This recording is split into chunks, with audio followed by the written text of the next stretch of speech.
नमस्कार। आप सभी का इस कथा चैनल पर हार्दिक स्वागत है। दोस्तों, आज मैं लेकर आई हूँ आप सभी के लिए प्रेमचंद की प्रसिद्ध और अंतिम कहानी कफन। कफन कहानी मानव मन की वास्तविकताओं, सामाजिक कुरीतियों और आर्थिक उत्पीड़न के विविध पक्षों को दिखाती है। डॉक्टर बच्चन सिंह लिखते हैं कि यह कहानी प्रेमचंद के संचित आदर्शों, मूल्यों, आस्थाओं और विश्वासों का भी कफन सिद्ध हुई। कफन एक ऐसी सामाजिक व्यवस्था की कहानी है जो श्रम के प्रति आदमी में अनिच्छा, हतोत्साह पैदा करती है, श्रम की सार्थकता पर सवाल खड़े करती है। इस कहानी का पात्र घीसू कहता है कि जो किसान मजदूर दिन रात हड्डियां तोड़कर काम करते हैं वे भी तो भूखे और फटेहाल हैं, फिर हम तो उनसे बेहतर हैं।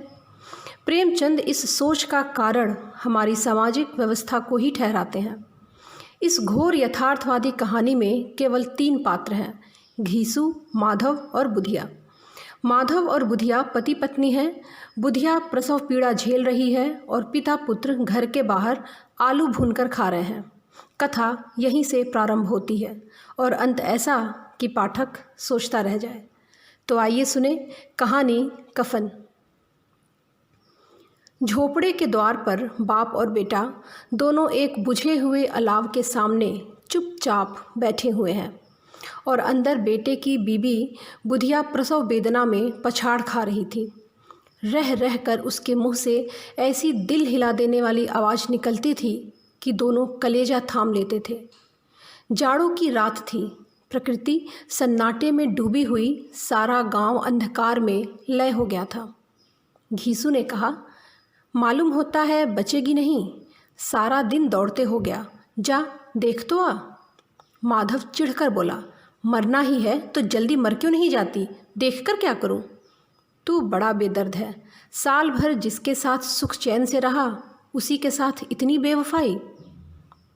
माधव ने कहा, मुझसे तो उसका तड़पना और हाथ पांव पटकना नहीं देखा जाता। घीसू एक दिन काम करता तो 3 दिन आराम। माधव इतना कामचोर था कि आधे घंटे काम करता तो घंटे भर चिलम पीता। इसलिए उन्हें कहीं मजदूरी नहीं मिलती थी। घर में मुट्ठी भर भी अनाज मौजूद हो तो उनके लिए काम करने की कसम थी। जब 2-4 फाके हो जाते तो घीसू पेड़ पर चढ़कर लकड़ियां तोड़ लाता और माधव बाजार में बेच लाता। और जब तक वह पैसे रहते दोनों इधर उधर मारे मारे फिरते। जब फाके की नौबत आ जाती तो फिर लकड़ियां तोड़ते या मजदूरी तलाश करते। गांव में काम की कमी नहीं थी, किसानों का गांव था। मेहनती आदमी के लिए 50 काम थे, मगर इन दोनों को उसी वक्त बुलाते जब 2 आदमियों में से एक का काम पाकर भी संतोष कर लेने के सिवा कोई चारा न हो। अगर दोनों साधु होते तो उन्हें संतोष और धैर्य के लिए संयम और नियम की जरूरत न होती। यह तो इनकी प्रकृति थी, विचित्र जीवन था इनका। घर में मिट्टी के 2-4 बर्तन के सिवा कोई संपत्ति नहीं। फटे चीथड़ों से अपनी नग्नता को ढाके हुए जिए जाते थे, संसार की चिंताओं से मुक्त।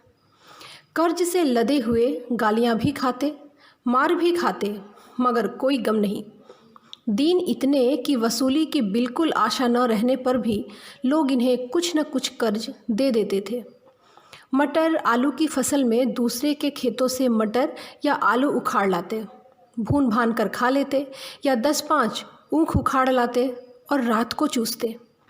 घीसू ने इसी आकाश वृत्ति से 60 साल की उम्र काट दी और माधव भी सपूत बेटे की तरह बाप के ही पदचिन्हों पर चल रहा था, बल्कि उसका नाम और भी उजागर कर रहा था।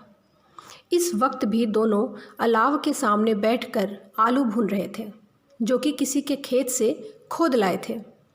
घीसू की स्त्री का तो बहुत दिन हुए देहांत हो गया था। माधव का ब्याह पिछले साल हुआ। जब से यह औरत आई थी उसने इस खानदान में व्यवस्था की नींव डाली थी और इन दोनों बेगैरतों का दोजख भरती रहती थी। जब से वह आई यह दोनों और भी आराम तलब हो गए थे, बल्कि कुछ अकड़ने भी लगे थे। कोई कार्य करने को बुलाता तो दुगनी मजदूरी मांगते। आज वही औरत प्रसव वेदना से मर रही थी और यह दोनों शायद इस इंतज़ार में थे कि वह मर जाए तो ये आराम से सोएं। घीसू ने आलू निकालकर छीलते हुए कहा, जाकर देख लो क्या दशा है उसकी। चुड़ैल का फिसाद होगा और क्या। यहाँ तो ओझा भी 1 रुपया मांगता है। माधव को भय था कि वह कोठरी में गया तो घीसू आलूओं का बड़ा भाग साफ कर देगा। बोला, मुझे वहाँ जाते डर लगता है। डर किस बात का, मैं हूँ तो यहाँ, तो तुम ही जाकर देखो ना। मेरी औरत जब मर रही थी तो मैं 3 दिन तक उसके पास से हिला तक नहीं, और वह मुझसे लजाएगी कि नहीं। जिसका कभी मुंह नहीं देखा, आज उसका उघड़ा हुआ बदन देखूं, उसे तन की सुध भी तो ना होगी। मुझे देखेगी तो खुलकर हाथ पांव भी नहीं पटक सकेगी। मैं सोचता हूँ कोई बाल बच्चा हुआ तो क्या होगा। सोंठ गुड़ तेल कुछ भी तो नहीं है घर में। सब कुछ आ जाएगा, भगवान दे तो। जो लोग अभी पैसा नहीं दे रहे हैं वे ही कल बुलाकर रुपए देंगे। मेरे 9 लड़के हुए, घर में कभी कुछ नहीं था, पर भगवान ने किसी न किसी तरह बेड़ा पार लगा ही दिया। जिस समाज में रात दिन मेहनत करने वालों की हालत उनकी हालत से कुछ बहुत अच्छी न थी, और किसानों के मुकाबले में वे लोग जो किसानों की दुर्बलताओं से लाभ उठाना जानते थे कहीं ज़्यादा संपन्न थे, वहाँ इस तरह की मनोवृत्ति पैदा हो जाना कोई अचरज की बात नहीं थी। हम तो यही कहेंगे, घीसू किसानों से कहीं ज़्यादा विचारवान था और किसानों के विचार शून्य समूह में शामिल होने के बदले बैठकबाजों की कुत्सित मंडली में जा मिला था। हाँ, उसमें यह शक्ति नहीं थी कि बैठकबाजों के नियम और नीति का पालन करता। इसलिए जहाँ उसकी मंडली के और लोग गांव के सरगना और मुखिया बने हुए थे, उस पर सारा गांव उंगली उठाता था। फिर भी उसे यह तस्कीन तो थी ही कि अगर वह फटेहाल है तो कम से कम उसे किसानों की तरह जी तोड़ मेहनत तो नहीं करना पड़ता, और उसकी सरलता और निरीहता से दूसरे लोग बेजा फ़ायदा तो नहीं उठाते। दोनों आलू निकाल निकाल कर जलते जलते खाने लगे। कल से कुछ नहीं खाया था, इतना सब्र न था कि उन्हें ठंडा हो जाने दें। कई बार दोनों की ज़बानें जल गईं। छिल जाने पर आलू का बाहरी हिस्सा बहुत ज़्यादा गर्म मालूम न होता था, लेकिन दांतों के तले पड़ते ही अंदर का हिस्सा जबान, हलक और तालू को जला देता था, और उस अंगारे को मुंह में रखने से ज़्यादा खैरियत इसी में थी कि वह अंदर पहुंच जाए। वहाँ उसे ठंडा करने के लिए काफ़ी सामान थे, इसलिए दोनों जल्द जल्द निगल जाते। हालांकि इस कोशिश में उनकी आंखों से आंसू भी निकल आते। घीसू को उस वक्त ठाकुर की बारात याद आई, जिसमें 20 साल पहले वह गया था। उस दावत में उसे जो तृप्ति मिली थी वह उसके जीवन में एक याद रखने लायक बात थी, और आज भी उसकी याद ताज़ा थी। बोला, वह भोज नहीं भूलता। तब से फिर उस तरह का खाना और भरपेट खाना नहीं मिला। लड़की वालों ने सबको भरपेट पूड़ियाँ खिलाई थीं, सबको, छोटे बड़े सबने पूड़ियाँ खाईं, और वह भी असली घी की। चटनी, रायता, 3 तरह के सूखे साग, रसेदार तरकारी, दही, अब क्या क्या बताऊं कि उस भोज में क्या स्वाद मिला। कोई रोक टोक नहीं थी। जो चीज़ चाहो मांगो, जितना चाहो खाओ। लोगों ने ऐसा खाया कि किसी से पानी न पिया गया, मगर परोसने वाले थे कि पत्तल में गरम गरम गोल गोल कचौड़ियाँ डाल देते। मना करते जाते कि नहीं चाहिए, पत्तल पर हाथ से रोके हुए हैं, मगर कहते दिए जाते। और सबने जब मुंह धो लिया तो पान इलायची भी मिली, मगर मुझे पान लेने की कहाँ सुध थी। खड़ा हुआ न जाता था, चटपट जाकर अपने कंबल पर लेट गया। ऐसा दिल दरियाव था उस ठाकुर। माधव ने इन पदार्थों का मन ही मन मजा लेते हुए कहा, अब हमें कोई ऐसा भोज नहीं खिलाता। अब क्या कोई खिलाएगा, वह जमाना ही दूसरा था। अब तो सबको किफ़ायत सूझती है। शादी ब्याह में मत खर्च करो, क्रियाक्रम में मत खर्च करो। गरीबों का माल बटोर बटोर कर कहाँ रखोगे, पूछो तो। बटोरने में तो कमी नहीं है, हाँ खर्च में किफ़ायत सूझती है। माधव ने कहा, तो तुमने 20 पूरियाँ खाई होंगी। घीसू ने कहा, 20 से ज़्यादा खाई थी। माधव ने जवाब दिया, मैं तो 50 खा जाता। घीसू ने कहा, 50 से कम मैंने न खाई होंगी। अच्छा पट्ठा था, तू तो मेरा आधा भी नहीं है। आलू खाकर दोनों ने पानी पिया और वहीं अलाव के सामने अपनी धोतियाँ ओढ़कर पांव पेट में डाले सो रहे, जैसे दो बड़े बड़े अजगर कुंडलियाँ मारे पड़े हों। और बुधिया, वह अभी तक कराह रही थी। सवेरे माधव ने कोठरी में जाकर देखा तो उसकी स्त्री ठंडी हो गई थी। उसके मुंह पर मक्खियाँ भिनक रही थीं, पथराई हुई आंखें ऊपर टंगी हुई थीं, सारी देह धूल से लथपथ हो रही थी। उसके पेट में ही बच्चा मर गया था। माधव भागा हुआ घीसू के पास आया, फिर दोनों जोर जोर से हाय हाय करने लगे, छाती पीटने लगे। पड़ोस वालों ने यह रोना धोना सुना तो दौड़े हुए आए और पुरानी मर्यादा के अनुसार इन अभागों को समझाने लगे, मगर ज़्यादा रोने पीटने का अवसर न था। कफन और लकड़ी की फिक्र करनी थी, पर घर में तो पैसा इस तरह गायब था जैसे चील के घोंसले से मांस। बाप बेटे रोते हुए गांव के जमींदार के पास गए। वह इन दोनों की सूरत से नफरत करते थे। कई बार इन्हें अपने हाथों पीट चुके थे, चोरी करने के लिए, वादे पर काम पर न आने के लिए। पूछा, क्या है बे घिसुआ, रोता क्यों है? अब तो तू कहीं दिखाई भी नहीं देता, मालूम होता है इस गांव में रहना नहीं चाहता। घीसू ने जमीन पर सिर रखकर आंखों में आंसू भरे हुए कहा, सरकार, बड़ी विपत्ति में हूँ। माधव की घरवाली रात को गुजर गई, रात भर तड़पती रही। सरकार, हम दोनों उसके सिरहाने बैठे रहे, दवा दारू जो कुछ हो सका सब कुछ किया, वह हमें दगा दे गई। अब कोई एक रोटी देने वाला भी न रहा मालिक, तबाह हो गए, घर उजड़ गया। आपका गुलाम हूँ, अब आपके सिवा कौन? उसकी मिट्टी उठेगी, आपके सिवा किसके द्वार पर जाऊँ? जमींदार साहब दयालु थे, मगर घीसू पर दया करना काले कंबल पर रंग चढ़ाना था। जी में तो आया कह दे, चल दूर हो यहाँ से, यूँ तो बुलाने से भी नहीं आता। आज जब गरज पड़ी तो आकर खुशामद कर रहा है, हरामखोर कहीं का बदमाश। लेकिन यह क्रोध या दंड का अवसर नहीं था। जी में कुढ़ते हुए 2 रुपए निकाल कर फेंक दिए, मगर सांत्वना का एक शब्द मुँह से न निकला। उसकी तरफ ताका भी नहीं, जैसे सिर का बोझ उतारा हो। जब जमींदार साहब ने 2 रुपए दिए तो गांव के बनिए महाजनों को इनकार का साहस कैसे होता। घीसू जमींदार के नाम का ढिंढोरा भी पीटना खूब जानता था। किसी ने 2 आने दिए, किसी ने 4 आने। 1 घंटे में घीसू के 5 रुपए की अच्छी रकम जमा हो गई। कहीं से अनाज मिला, कहीं से लकड़ी। और दोपहर को घीसू और माधव बाजार से कफन लाने चले। इधर लोग बांस काटने लगे। गांव की नरमदल स्त्रियां आ आकर लाश को देखती और उसकी बेकसी पर 2 बूंद आंसू गिराकर चली जाती थीं। कैसा बुरा रिवाज है कि जिसे जीते जी तन ढांकने को चिथड़ा भी ना मिले, उसे मरने पर तो कफन चाहिए। कफन लाश के साथ जल ही तो जाता है, और क्या रखा रहता है। यही 5 रुपए पहले मिलते तो कुछ दवा दारू कर लेते। दोनों एक दूसरे के मन की बात ताड़ रहे थे। बाजार में इधर उधर घूमते रहे, कभी इस दुकान पर गए, कभी उस दुकान पर। तरह तरह के कपड़े, रेशमी और सूती देखे, मगर कुछ जचा नहीं। यहाँ तक कि शाम हो गई। तब दोनों ने जाने किस दैवीय प्रेरणा से एक मधुशाला के सामने जा पहुँचे। जैसे किसी पूर्व निश्चित योजना से अंदर चले गए। वहाँ जरा देर तक दोनों असमंजस में खड़े रहे।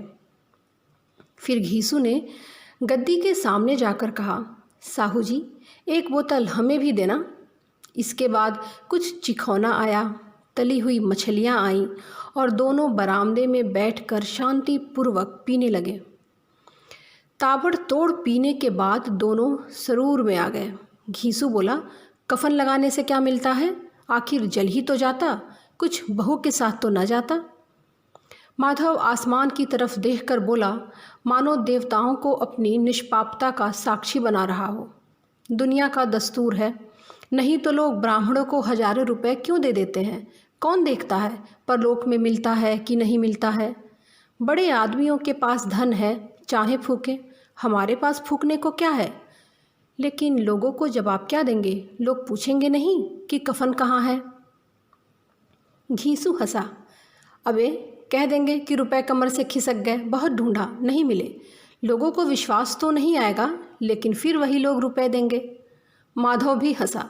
इस अनपेक्षित सौभाग्य पर बोला, बड़ी अच्छी थी बेचारी, मरी तो भी खूब खिला पिलाकर, अभी बोतल से ज़्यादा उड़ गई।